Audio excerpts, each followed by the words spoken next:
जय श्री राम, जय श्री कृष्ण, जय श्री कृष्ण। नारायण हरि, नारायण हरि।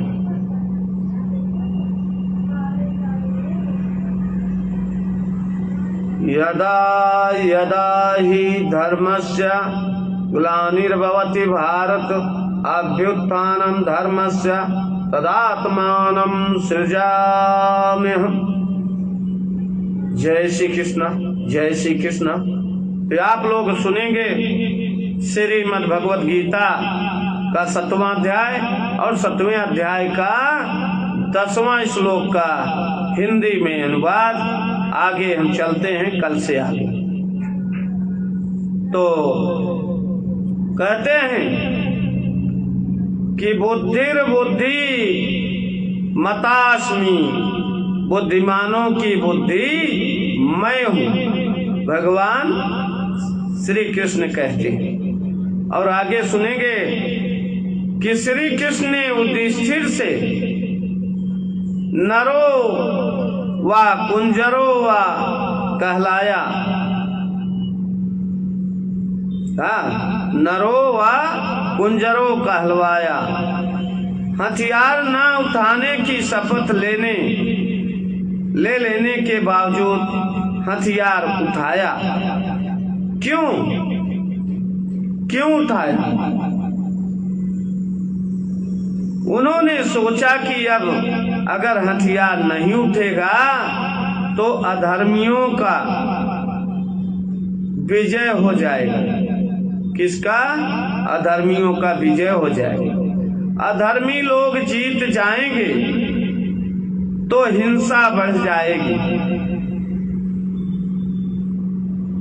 इसीलिए अपनी बात झूठी भी हो जाती है तो कोई बात नहीं, किंतु अधिक लोगों का भला होना चाहिए।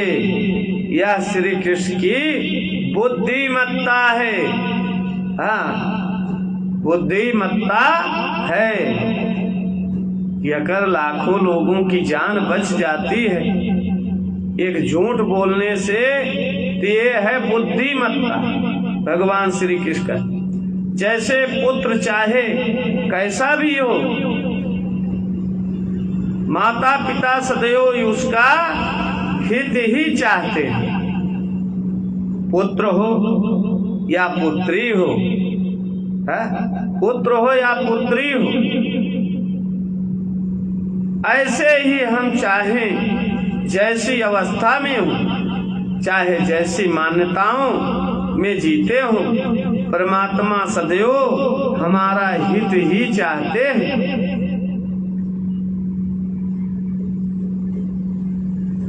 हम भी परमात्मा के जितने करीब होते हैं उतना ही हमारे द्वारा बहुजन हिताय कार्य होते हैं।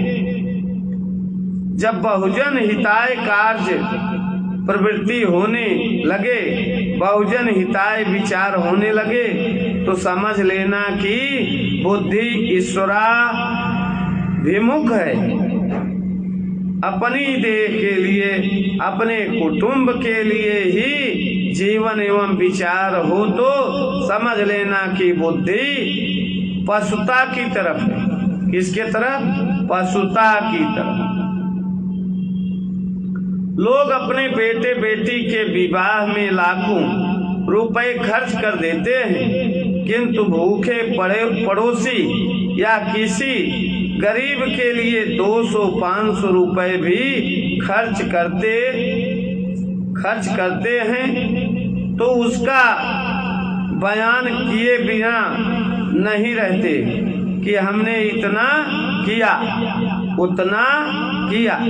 या बुद्धि मानी नहीं, वरन बुद्धि का दिवाला है। लाखों लोग लाखों पड़ाका दगा देते हैं, गोला बारूद लुटा देते हैं, मगर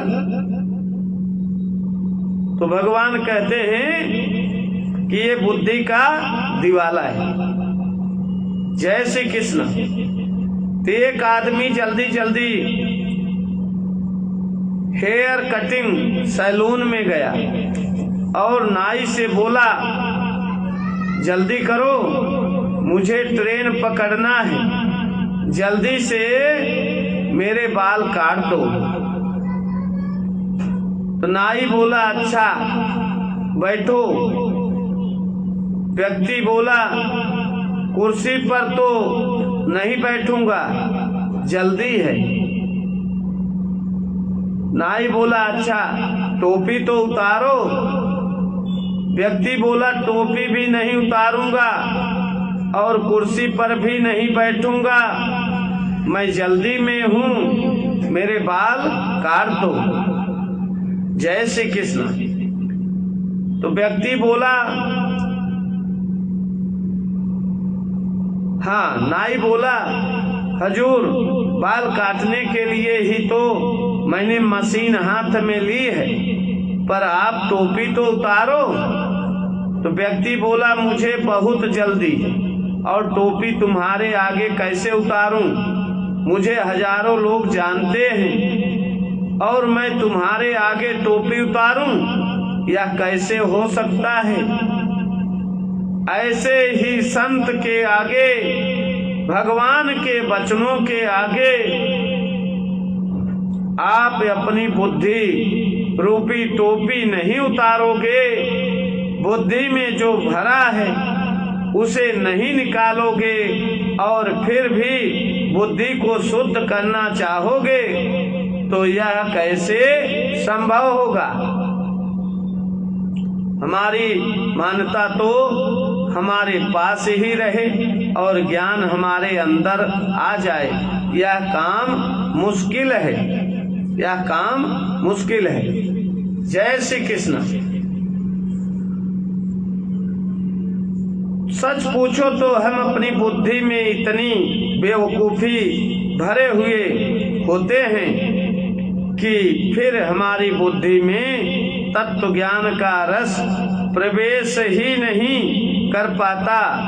अन्यथा भगवान तो सदैव हमारे भीतर अंतर्यामी रूप से प्रकाश करते रहते हैं एवं बाहर भी संत के द्वारा बुलवाते रहते हैं, किंतु स्वल्प पुण्यवताम राजन विश्वासो नयो जायते।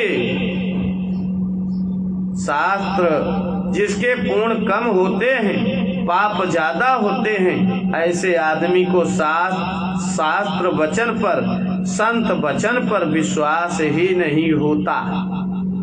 सत्संग में बैठने की रुचि ही नहीं होती, जप ध्यान करने की रुचि ही नहीं होती। तो महाराज तन में शक्ति हो तो उसे सेवा में लगा दो, मन उठे उसे दूसरे को प्रसन्न करने में लगा दो, क्योंकि दूसरे के रूप में भी वही परमात्मा है। दो पैसे हैं तो दूसरे के आंसू पोंछने में लगा दो, बुद्धि है तो उसे दूसरे की भ्रमणा हटाने में लगा दो। यही बुद्धिमानी है, यही बुद्धिमानी है। जिस बुद्धि से आपको परमात्मा का पता न चले, जिस बुद्धि से आपको आत्म विश्रांति न मिले, जिस बुद्धि से आपको शत्रु के भीतर छुपा हुआ ईश्वर ना दिखे, जिस बुद्धि से आपको मृत्यु में परमात्मा की चेतना न दिखे, वह बुद्धि व्यवहारिक बुद्धि है। ऐसे व्यवहारिक बुद्धि की तरफ श्री कृष्ण इशारा नहीं करते, वरन श्री कृष्ण का इशारा पारमार्थिक बुद्धि की ओर है। जय श्री कृष्ण। बुद्धि मतास्मि, जो बुद्धिमानों की बुद्धि है, जो ऋतंभरा प्रज्ञा है, वह मैं हूँ। जय श्री कृष्ण। तो आज हम अपनी वाणी को यहीं विराम देते हैं, कल फिर आएंगे आप लोगों के बीच। जय श्री कृष्ण, जय श्री कृष्ण, नारायण नारायण। तो आप लोग अगर आप लोगों को अच्छा लग रहा है तो आप लोग ज़्यादा से ज़्यादा सब्सक्राइब करें। जय श्री कृष्ण, जय श्री कृष्ण, जय श्री कृष्ण। कल इसके आगे हम फिर आएंगे, आप लोगों के साथ शेयर करेंगे। और आप लोग जल्दी से जल्दी सब्सक्राइब कीजिए अगर अच्छा लगे। जय श्री कृष्ण। नारायण हरि।